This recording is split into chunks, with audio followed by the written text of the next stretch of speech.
À la une, Yacine Fall, coup de projecteur ce midi sur la ministre des Affaires étrangères. Ministre à problème.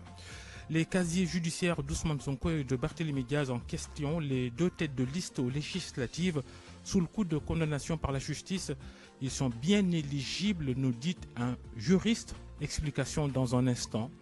Un Ousmane Sonko peut en cacher une autre. Portrait de cette femme, Ousmane Sonko, première adjointe au maire de Bignona et les candidates PASTEF aux législatives du 17 novembre. Dans l'actualité également, les bourses de sécurité familiale, elles ne sont plus payées depuis 6 mois, depuis l'arrivée de Bassirou Diomaye Faye à la présidence de la République. La colère des 300 000 familles bénéficiaires. Le grand journal sur RFM, la seconde partie de cette édition, la Tunisie et les autres actualités africaines, dont le journal international d'Anna Rocha. Les sports, Malal Junior gagne à 72 heures de Sénégal. Malawi focus sur la grosse concurrence dans l'attaque des Lions. Dernier rendez-vous de cette session d'information, point de vue, le débat du jour, la diplomatie sénégalaise sous le régime PASTEF. C'est le grand journal, bienvenue, bonjour à tous.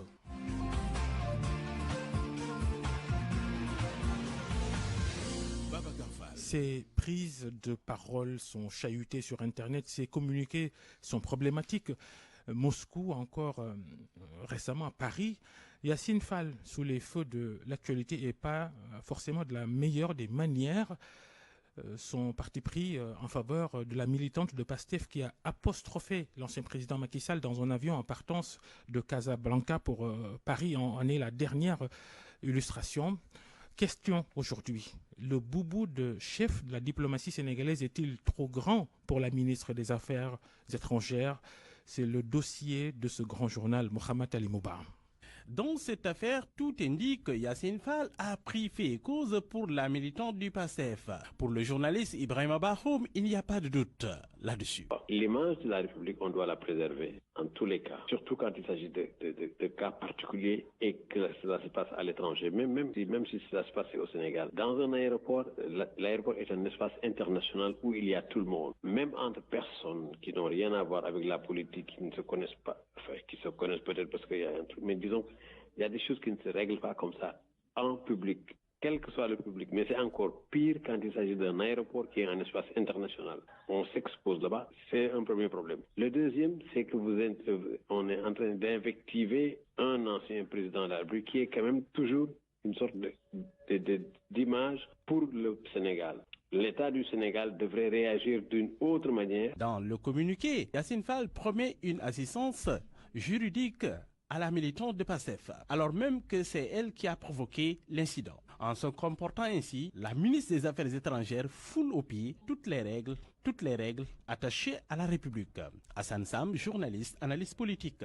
Quand véritablement il y a un fait divers qui implique un Sénégalais, et deux Sénégalais d'ailleurs, sur un territoire étranger, je ne pense pas que ce soit de la responsabilité du ministère des Affaires étrangères de s'occuper de cette affaire. Le PASTEF en tant que parti, oui, peut très bien s'occuper du cas d'une militante qui a des difficultés à l'extérieur. Mais la ministre des Affaires étrangères, je pense qu'elle s'occupe de diplomate. Et je ne vois en rien ici, dans cette affaire-là, de la dame Camara, en quoi cette affaire serait diplomatique. Voilà des postures qu'il faut tout de suite corriger. On ne confond pas un parti et un État. Il y a le parti et il y a l'État. Et il y a une différence. Un État pacifié en marche, l'image du Sénégal est cornée. Yacine Fall, incapable de s'élever au-dessus des contingences partisanes. Yacine Fall avait eu la même attitude lorsque Guy Marius Sagna a été attaqué au Togo. Une posture qui soulève des questions. Parce que n'oublions pas une chose, ce qui est arrivé à Guy Marius Sagna est arrivé à qui? À monsieur Guy Marius Sagna, point. Parce que l'Assemblée nationale n'existant plus, il est allé là-bas donc comme membre de PASTEF, puisque vous avez anticipé, il est allé là-bas comme membre de PASTEF, ou alors il est là-bas comme Guy Marius Sagna. Mais en tout cas, il ne représentait pas le Parlement sénégalais qui n'existe plus. Donc, quand il fait ça, c'est un monsieur qui va dans un autre pays qui fait cela. Ça n'est pas acceptable. L'un des talons d'Achille de Yacine Fall, la communication. Selon Hassan Samb, elle doit faire beaucoup d'efforts à ce niveau pour ne pas continuer à écorner l'image de la République du Sénégal. Il est 12h05. Le Conseil constitutionnel a encore 48 heures pour délibérer sur la requête de la coalition Taku Wallu contre la candidature d'Ousmane Sonko tête de liste de Pastef aux législatives anticipées du 17 novembre prochain. Taku Wallu, dirigé par l'ancien président de la République Macky Sall, estime que l'actuel Premier ministre est inéligible parce que, sous le coup de plusieurs condamnations de la justice, la même question se pose sur le cas Barthélémy Diaz, le maire de Dakar est numéro 1 sur les listes de la coalition Sam Sa Kaddu. L'avis d'un juriste, le professeur Samba Thiam, professeur de droit pénal, Sonko et Diaz sont éligibles, dit-il à l'Ège Ndiogou-Dienda. Concernant le maire de Dakar, je pense que le problème se pose par rapport au fichier. Quand on a une condamnation, bien évidemment, ça peut constituer un obstacle à empêcher donc d'être éligible. Mais si on se base sur le fait que son nom se figure sur l'ancien fichier qui reste la référence, la base d'organisation des élections, on peut effectivement dire qu'il peut venir dans le cas de ces élections, espérant que plus tard, l'autorité supérieure, l'autorité souveraine, le président de la République, est à même de se baser sur cette condamnation pour l'écarter. Je crois que le problème se pose en ces termes. Concernant l'affaire de M. Sonko, lui aussi, il avait eu une condamnation et effectivement, ça pose le problème d'éligibilité. On a vu qu'il a pu voter, participer à l'élection présidentielle. Le fait qu'il puisse participer, et souvenez-vous des décisions remarquables qui ont été rendues par des juges très très courageux, très audacieux, ont permis de le réhabiliter dans ce statut d'électeur ou d'être éligible. Si on se base sur ça, pourquoi pas, on peut se dire qu'il peut venir et participer aux élections législatives. Et le problème que vous me posez, c'est cette question en relation avec l'amnistie. L'amnistie vient effacer les condamnations, mais la question se pose de savoir quel est le champ d'action de l'amnistie. Est-ce que ce type de condamnation rentre, les faits qui ont été commis et qui ont organisé, qui ont abouti à cette condamnation, rentrent dans le cadre de l'amnistie? Permettez-moi de rester sur la position des problèmes et ne pas m'avancer. Vous connaissez peut-être Ousmane Sonko, mais vous ne connaissez pas Ousmane Sonko. Nous vous présentons Ousmane Sonko, cette femme investie elle aussi sur la liste Pastef de Bignona, commune dont elle est la première adjointe au maire. Qui est cette Ousmane Sonko? Son portrait, Lamine Ba. Moi, je suis Ousmane Sonko, militante à Bignona. C'est une clarification qu'on lui demande de formuler régulièrement depuis que l'avènement de Sonko dans l'arène politique a coïncidé avec son engagement dans le PASTEF. C'est une coïncidence que nos noms se ressemblent, nos prénoms et noms se ressemblent. Ça l'amuse de devoir se livrer constamment à cet exercice, mais la première adjointe au maire de Bignona a sa formule à elle qu'elle sert aux curieux pour se libérer.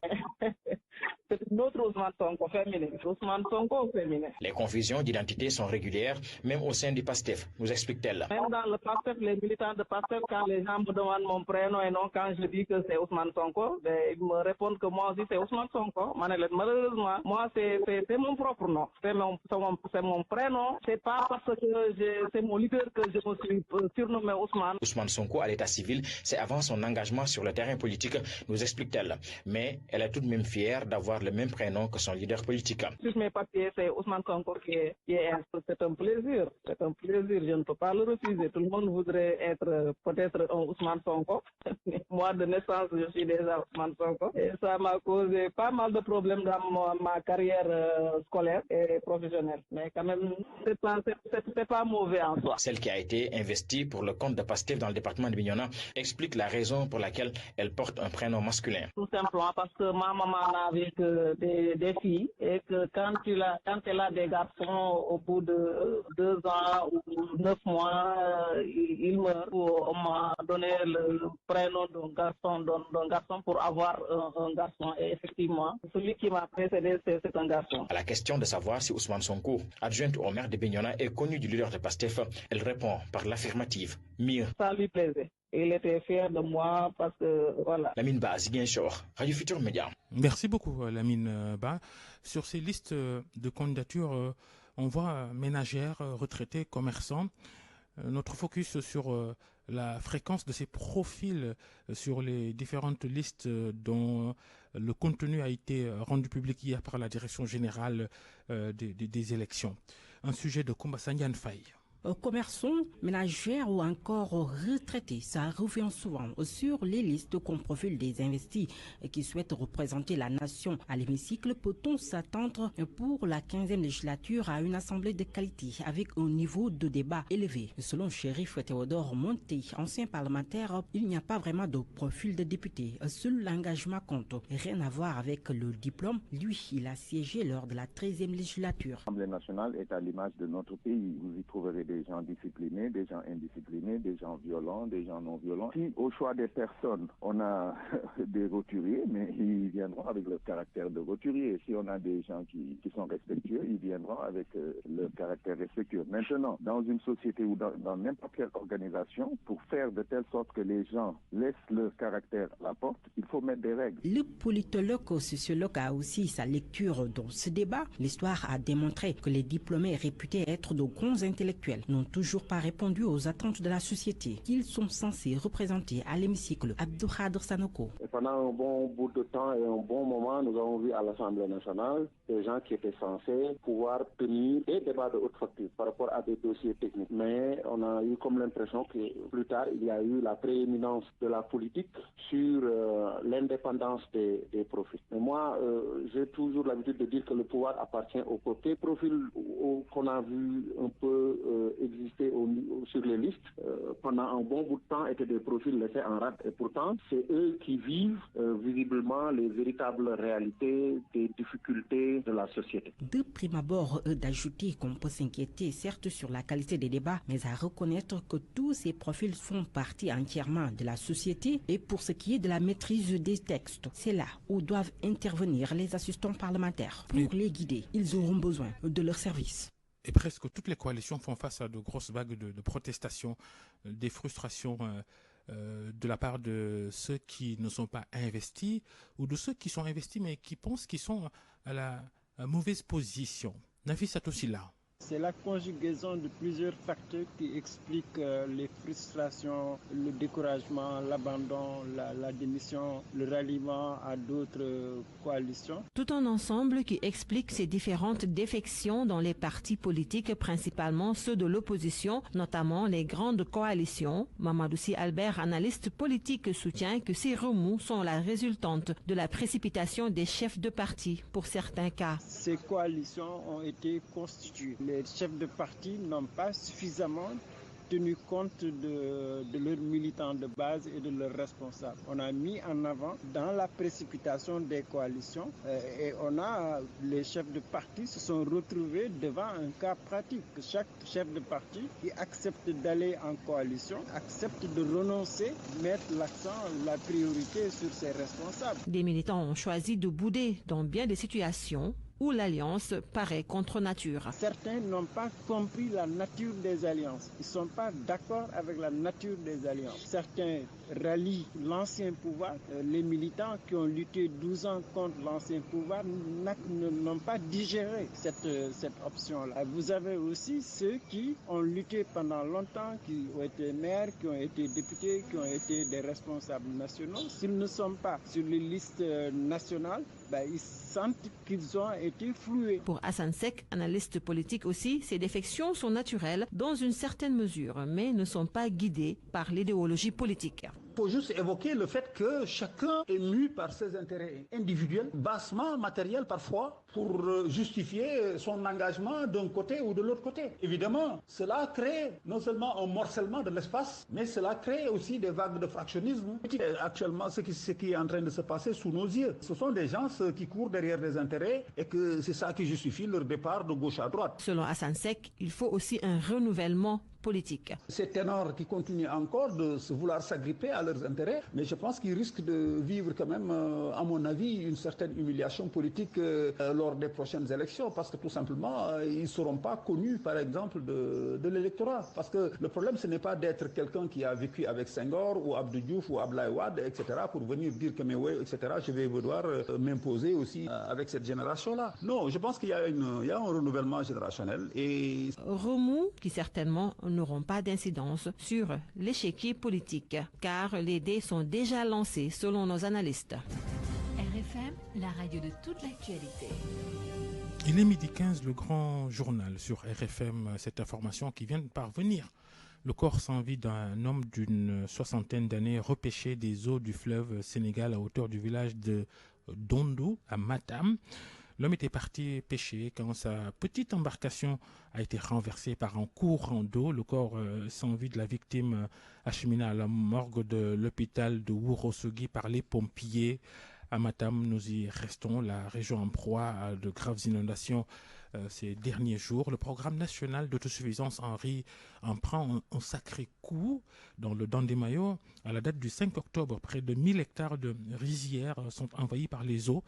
Face à l'ampleur des dégâts, le directeur général de la SAED s'est descendu sur le terrain et envisage un plan de relance dès le retrait des eaux.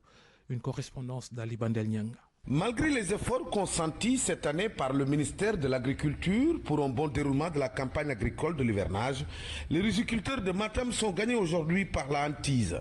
Les eaux de la crue exceptionnelle ont envahi plus de 700 hectares dans les deux zones du Dandemayo. À la date du 5 octobre dernier, plus de 200 ménages sont impactés dans le département de Matam. À Canel, 16 périmètres irrigués villageois sont aussi emportés par les eaux. Face à cette situation, Alassane Ba, le directeur général de la SAED, est venu constater les dégâts pour réfléchir sur un éventuel programme de secours en faveur des paysans sinistrés. Aujourd'hui, je suis revenu encore, vu l'urgence au niveau du Dandemayo, avec les sinistres que nous avons constatés au niveau des périmètres irrigués, sinistres dus essentiellement à une crue exceptionnelle qui a entraîné ces sinistres que nous avons vus ici sur le terrain. Alors nous sommes venus pour leur apporter soutien, pour leur apporter assistance, pour les aider à sortir de cette situation. Nous avons remis au GPF de Sinthiou Diamnior de motopompe pour leur permettre déjà de bien préparer la contre-saison. Dans ces situations comme ça, ce qu'il faut mettre en place, c'est véritablement un plan d'urgence, de résilience qui va leur permettre, après le retrait des eaux, véritablement se relancer dans l'agriculture parce qu'il n'y a pas d'autre choix et permettre aux producteurs de bien préparer la contre-saison froide à venir parce qu'il n'y a pas d'alternative à l'agriculture. De Sinthiou Diamnior dans le Matam à Aliouri jusqu'à Gourel Dara dans le département de Canel, le patron de la SAED était venu apporter un soutien moral aux riziculteurs sinistrés. Matam, Ali Bandelnian, RFM. Le trop-plein d'eau à Matam, le manque d'eau dans ce village du département de Mbour, les habitants du village de Keur Malikba souffrent à cause donc de cette pénurie qui dure depuis le mois d'avril. La distribution de l'eau confiée à la société fermière Aquatec, société incompétente, entend-on là-bas de la part des habitants. Leurs complaintes recueillies par Ndeymati Dieng. Les factures deviennent de plus en plus chères et l'eau n'est pas stable. Alioune Ndiaye est habitant de Keur Malikba. Ce village de la commune de Malicounda a soif. Il souffre d'un manque d'eau. Plus qu'un mois, on est là dans cette galère. Et je pense que on est tous des citoyens du Sénégal et on a notre droit. Fatigués de cette situation, ces villageois demandent la renégociation du contrat de Aquatec.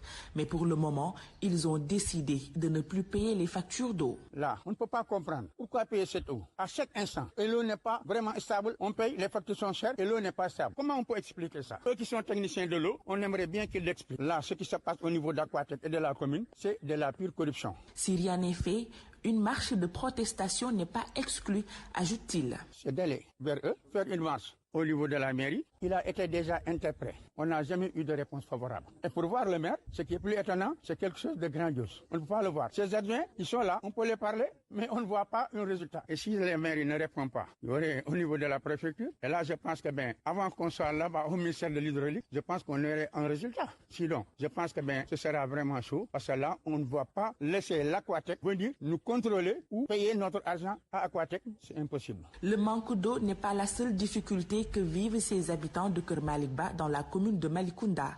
Ils ont aussi signalé un problème lié à l'impraticabilité des routes, un problème qui est devenu chronique.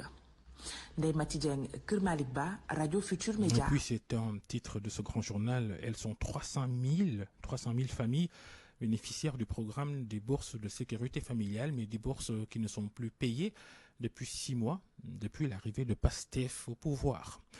Khadijatou Gueye, une habitante de Fatick. Elle fait partie de nombreux attributaires qui se plaignent du non-paiement de ces bourses familiales.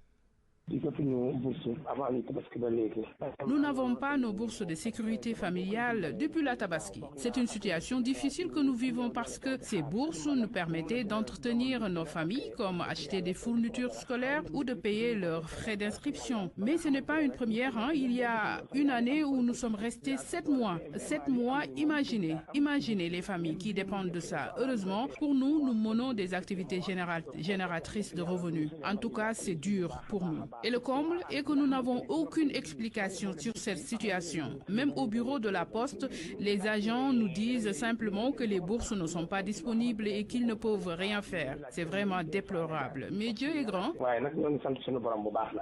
Un témoignage recueilli par Elhadji Ndiogou Diène. Et puis le Sénégal sur la liste grise du GAFI, le groupe d'action financière mondial de lutte contre le blanchiment d'argent et le financement du terrorisme. Eh bien, le Sénégal est à la 8e place sur la vingtaine de pays qui composent cette liste grise. C'est en tout cas les résultats issus d'une étude réalisée par l'Institut d'études et de sécurité paru en 2022. Pour aider le Sénégal à sortir de cette zone, de cette liste, des éléments de la police, de la gendarmerie, des douanes et des renseignements sénégalais sont actuellement en formation. Et depuis 4 jours, durant 4 jours, ils seront mieux outillés pour lutter contre le terrorisme et son financement.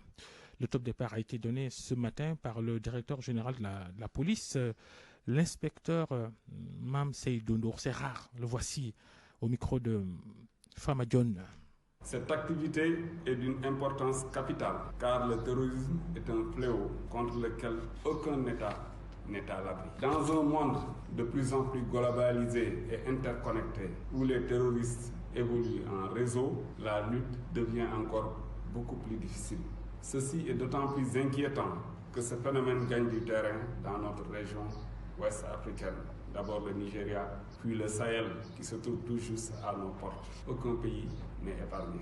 Or, nous le savons tous, le terrorisme, comme toute activité humaine, a besoin de ressources pour s'alimenter et continuer d'exister, pour recruter, entretenir, nourrir, équiper et perpétrer des attentats. Il est d'ailleurs de notoriété publique que le terrorisme se nourrit des ressources tirées de diverses autres formes de criminalité. Donc pour combattre le terrorisme, il est important de lutter contre son financement, car sans moyens, il est difficile pour les groupes terroristes d'atteindre les objectifs visés.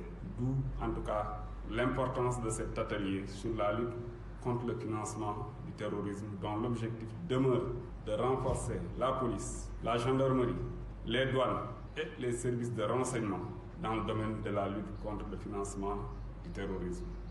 RFM. L'actualité internationale. Avec Anna Rocha. Bonjour Anna Rocha. Bonjour Babacar Fall, bonjour à tous. La Tunisie d'abord, où le président Kais Saied a été réélu avec plus de 90% des suffrages.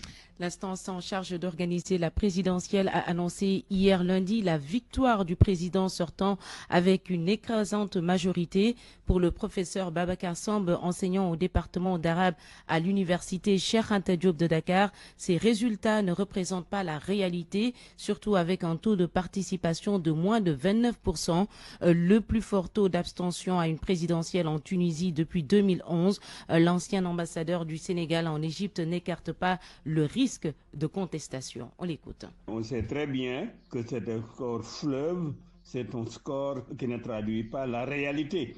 Parce que le président a écarté tous les candidats potentiels et il en a autorisé que 2 qui n'ont pas de représentativité prouvée.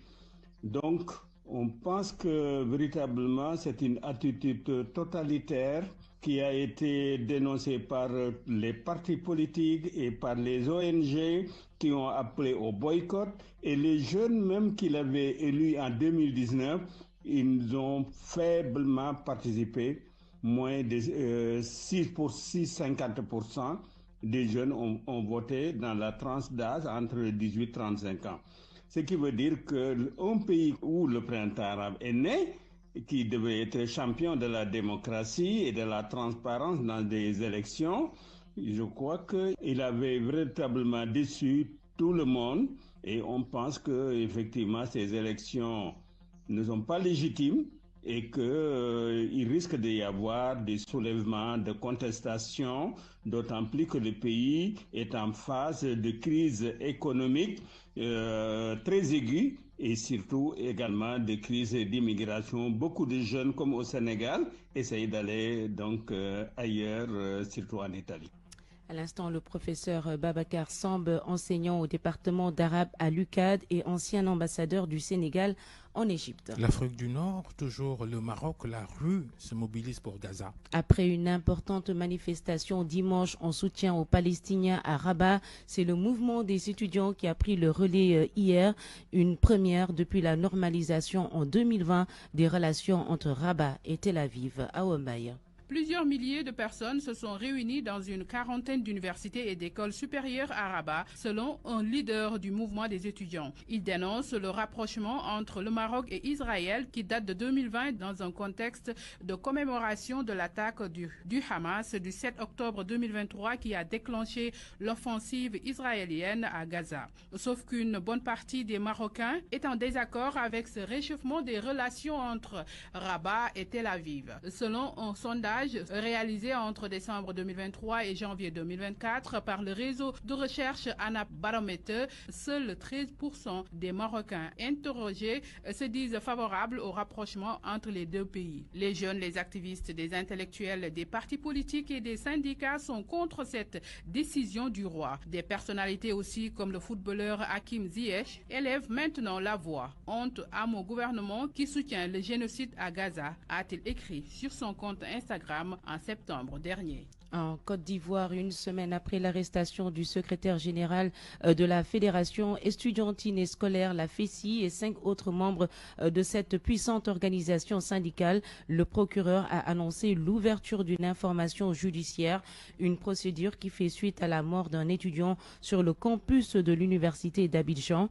En lançant ces actions, les autorités ivoiriennes veulent mettre fin aux violences récurrentes au sein de la communauté estudiantine. En France, on s'y attendait. L'Assemblée nationale enterre la proposition de destitution d'Emmanuel Macron. Le projet porté par la France insoumise a été rejeté ce mardi par les présidents des 3 groupes de la coalition présidentielle, mais aussi ceux de la droite républicaine et de l'Union des droites pour la République.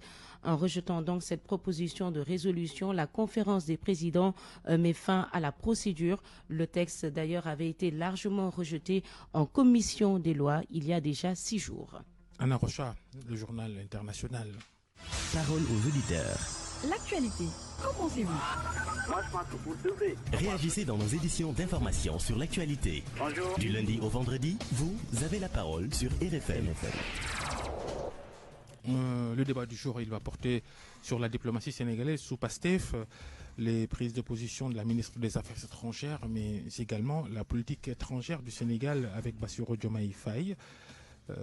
L'absence du président sénégalais au dernier sommet de la francophonie, entre autres. RFM Sport. Les sports, Malal Junior Diagne. Bonjour Malal.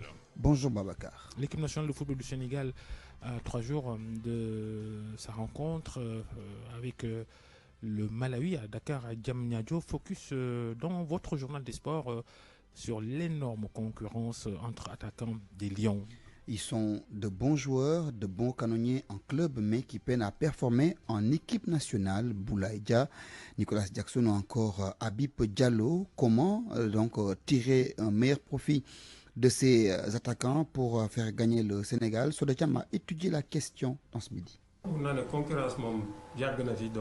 Comme l'a souligné l'un des attaquants des Lions, la concurrence est rude au niveau de la ligne d'attaque du Sénégal. Si l'on se fie aux statistiques, le journaliste sportif à Walf Quotidien confirme Papa Lamine Ndour. À part Sadio Mané ou Ismaël Sarr qui sont des joueurs de couloir de côté, quand vous prenez Jackson Lee aujourd'hui, il est à 4 buts et 3 passes décisives avec Chelsea. Abdallah Sima, certes, fait de très bonnes choses en Ligue des Champions grâce à ses 3 buts qu'il a marqués et 2 fois homme de match en 2 matchs. Un autre joueur qui est dans un championnat un peu éloigné et dont on ne parle pas beaucoup, c'est Chérif Ndiaye avec l'Étoile rouge de Belgrade. Quand vous voyez ses statistiques, c'est 7 buts, 3 passes décisives. Boulaye Dia également de la Lazio qui est actuellement de renaître après une saison chaotique qu'il a connue à Salernitana. Alors, une question se pose. Avec ce staff intérimaire, est-ce qu'on peut s'attendre à un changement? Tentative de réponse avec un autre journaliste sportif, Papa Djibril Gaye, du quotidien Source A. La concurrence est lancée. Hier même, on a posé la question à Habib Diallo, qui reste aussi dans la course malgré que les autres ont une petite longueur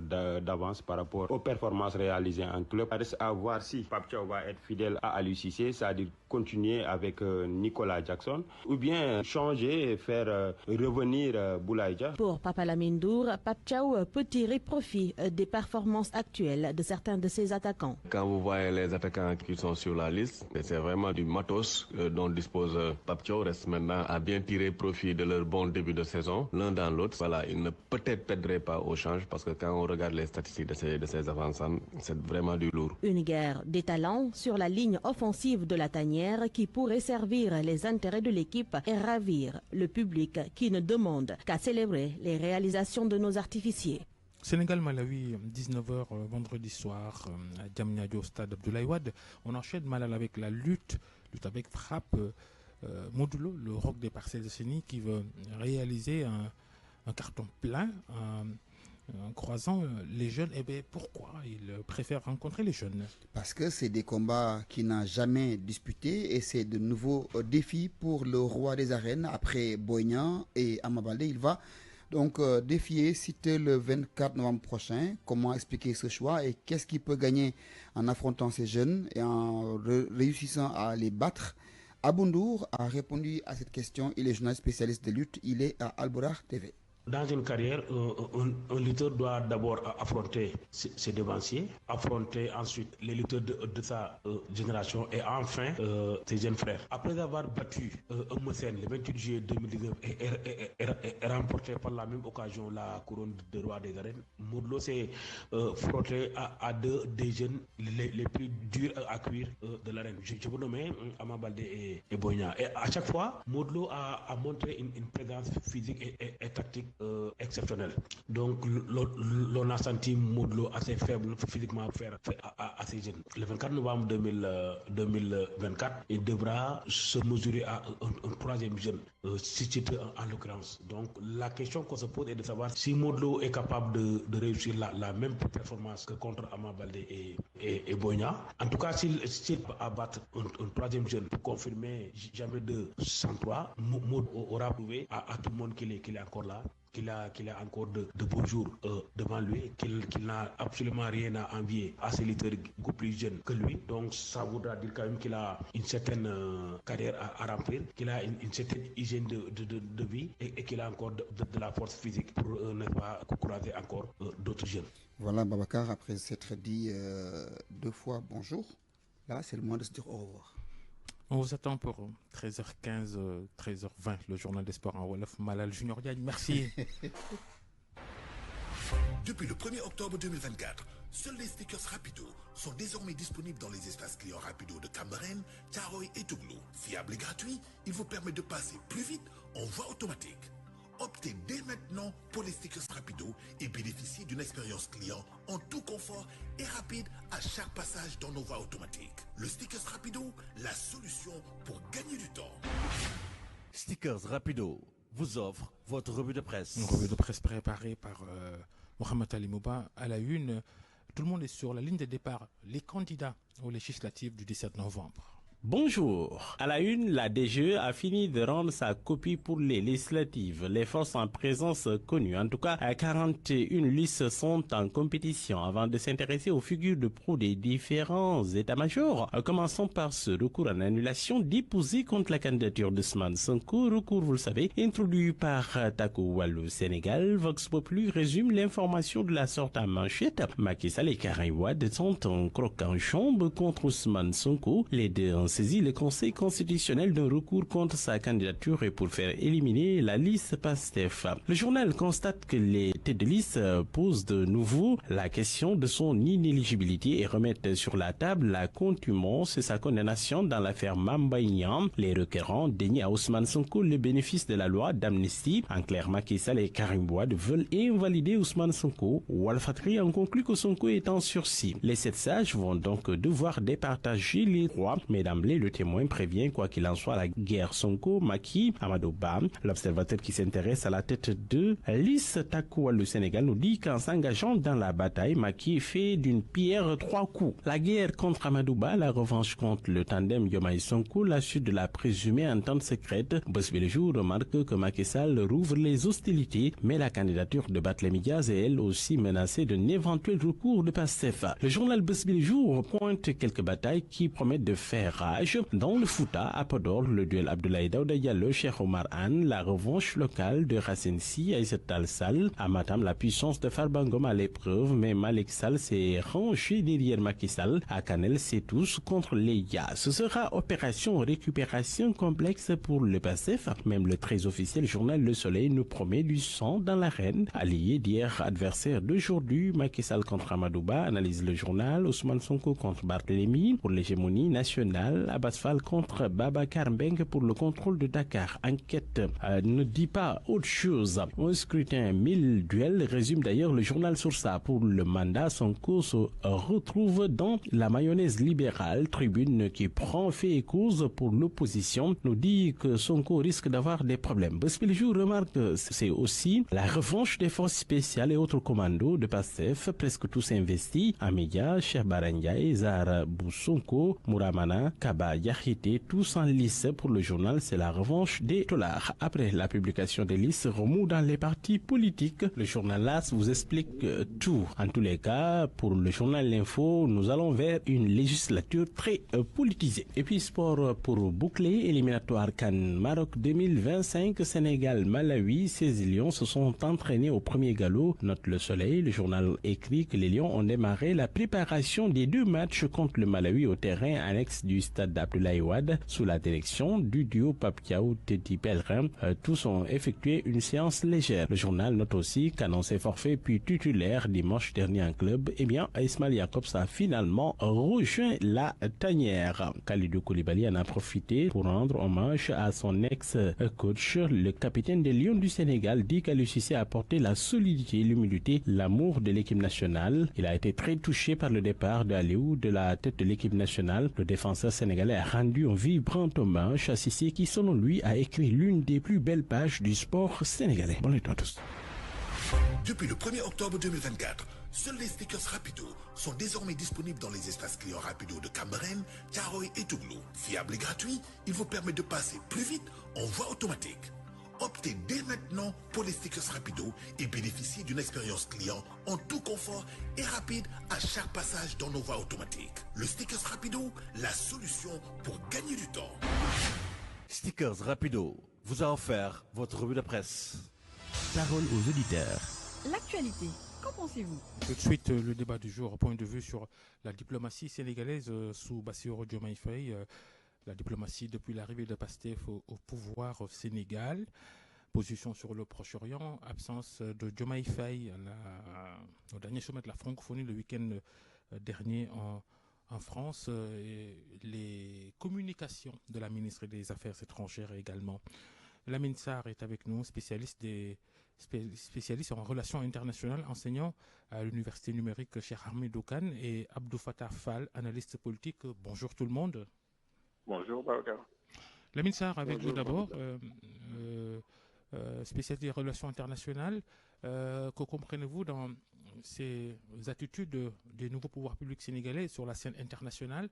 Diomaye Faye n'était pas à Paris le week-end dernier pour participer au sommet de la francophonie. Le Sénégal, un des piliers de l'OIF. Les prises de position d'Ousmane Sonko sur le conflit entre Israël et le Hamas. Les communications de Yassine Fall, la ministre des Affaires étrangères, sur Guy Marius Sagna et sur la militante de PASTEF qui a apostrophé violemment Macky Sall dans un avion au Maroc. Quel commentaire vous faites de toutes ces actualités? Tout d'abord, je considère que ces actualités ne sont pas, même si elles sont peut-être liées, mais n'ont pas la même envergure et n'ont pas les mêmes significations. Sur, par exemple, l'incident du président... On va parfaire notre liaison avec Lamine Sarr. Abdou Fattah Fall, et vous, qu'en pensez-vous? Je pense qu'il faut considérer tout ceci sous l'angle de la position de PASTEF depuis qu'ils sont arrivés au pouvoir, et c'était même avant, par rapport à une position assumée de souverainiste et de panafricaniste. Et dans leur discours, on a constaté que depuis qu'ils sont là, ils cassent les codes. Ils cassent les codes dans la communication, et particulièrement au niveau de la diplomatie, où les principes majeurs sont l'élégance et la discrétion. Les communiqués officiels, parce qu'il faut le rappeler, la ministre des Affaires étrangères, c'est le numéro 1 ou le numéro 2 du gouvernement. Et en principe, selon le principe de solidarité gouvernementale, quand elle prend la parole, quand elle fait un tweet, ce n'est pas Yassine Fall, c'est le gouvernement sénégalais. Alors, il faut considérer ça sous cet angle et se dire que ces gens-là, leur discours souverainiste, ils sont en train de l'assumer. Alors, ça fait quoi? Nécessairement, puisque c'est de la rupture, ça va choquer. Ça va choquer. Après, puisque c'est eux qui ont le régime maintenant, c'est à eux que le peuple a délégué le pouvoir. Maintenant, il faut observer. Ce qui est sûr, c'est que ce qui n'est pas faisable ne sera pas faisable. Ça va créer des tensions quelque part. À des moments, il y aura des incompréhensions, mais après, les choses vont se régler. Mais par rapport à cet incident particulièrement, je pense qu'il ne faut surtout pas prendre ça à la légère et se dire que c'est un acte isolé. Voilà, c'est parti comme ça. Non. Ce serait ignorer PASTEF. Selon nous, c'est carrément un message qui est lancé à l'ancien président et à la communauté internationale par rapport à son statut, par rapport à comment il peut se comporter. Déjà qu'il se plaignait, Macky Sall, une information pas confirmée, qu'il se plaigne de n'être pas attributaire, bénéficiaire de tous les avantages afférents à son statut. Alors, on va essayer de retrouver Lamine Sarr. Est-ce que la diplomatie... Abdou Fattah Fall vient de nous dire que c'est du PASTEF. Est-ce que la diplomatie, c'est vraiment de l'idéologie? Je considère qu'en matière de diplomatie et de politique étrangère, effectivement, l'idéal, c'est de ne pas avoir d'idéologie. Effectivement, on peut avoir une idéologie qui fabrique, qui construit notre perception du monde et du rapport qu'on doit avoir avec les autres. Ça, tous les pays l'ont. La pensée chinoise n'est pas la même que la pensée américaine du monde. Ça, on ne peut pas le nier. Mais il ne faudrait pas que cette idéologie partisane, en tout cas, quel que soit le pays, quel que soit le parti, ait une connotation et marque la diplomatie du pays. Et ça, c'est important d'avoir cette distance-là, parce que la diplomatie, ce n'est pas seulement l'affaire de certaines personnes qui sont du même bord ou du même parti politique. C'est une affaire beaucoup plus globale qui engendre la nation. Ça doit être tout sauf de l'émotion, hein? Les intérêts de son pays d'abord. Oui, fondamentalement. Sur le conflit au Proche-Orient, par exemple, tous les pays qui prennent position, c'est selon leurs intérêts. Même l'Iran, très radical à l'encontre d'Israël aussi, gère aussi ses intérêts, sa géopolitique. Oui, mais il faut faire attention. L'intérêt, ce n'est pas seulement un intérêt géostratégique politique. L'intérêt, il peut être un intérêt national peut se définir de différentes manières. L'intérêt d'un pays peut se retrouver dans des éléments immatériels, dans des éléments culturels, dans des éléments d'identité. Et on ne peut pas nier que le Sénégal, qui a, depuis son indépendance, joué un rôle assez important, qui a eu certaines relations, par exemple, avec la Palestine, n'est pas un intérêt identitaire de culture, d'appartenance, et tout simplement de relation avec cet État-là. On ne peut pas le nier. Et ce n'est pas galvauder, n'est-ce pas, l'intérêt national du Sénégal ou tout autre intérêt. Donc, il faut faire attention à ce qu'on considère comme intérêt. On a l'habitude dans notre monde aujourd'hui de considérer que l'intérêt national a une connotation purement stratégique, géostratégique ou économique. Alors que non, l'intérêt national, il peut se retrouver.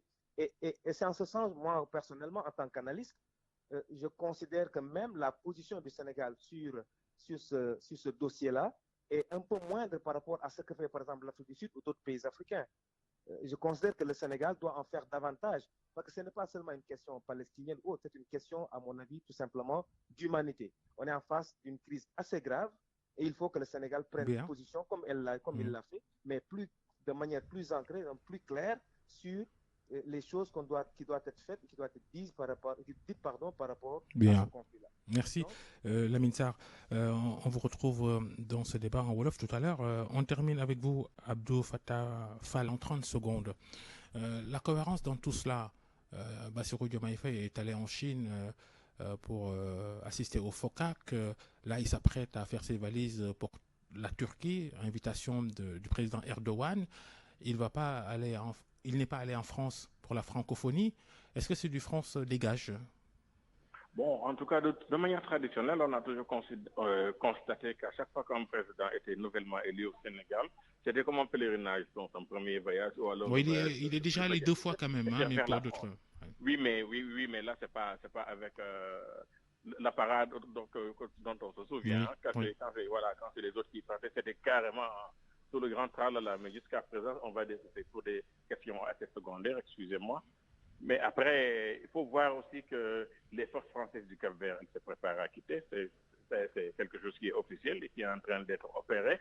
Et cette manière de faire justement du président Bassirou, c'est une communication. C'est une communication. Le fait d'être là depuis et puis de ne pas avoir renouvelé cette tradition-là, ça a aussi été entendu certainement et interprété au niveau de l'Élysée. Alors, bon, on est dans le domaine de la diplomatie. Que l'on parle ou qu'on se taise, tout a une signification. Et puis voilà, les observateurs y comprennent. Bien. Merci Abdou Fattah Fall, analyste politique. Merci à Lamine Sarr, spécialiste de relations internationales, enseignant à l'université Cheikh Hamidou Kane, université numérique, midi 45. Merci à Aliou et Maïssa à la régie, à Amadi et à Wambaï qui sont à la production, réalisation de la studio Goudienne. Merci à tous. Restez avec nous dans un quart d'heure. Et là, je suis Goudienne pour le grand journal en Wolof et les programmes continuent sur RFM. Restez avec nous.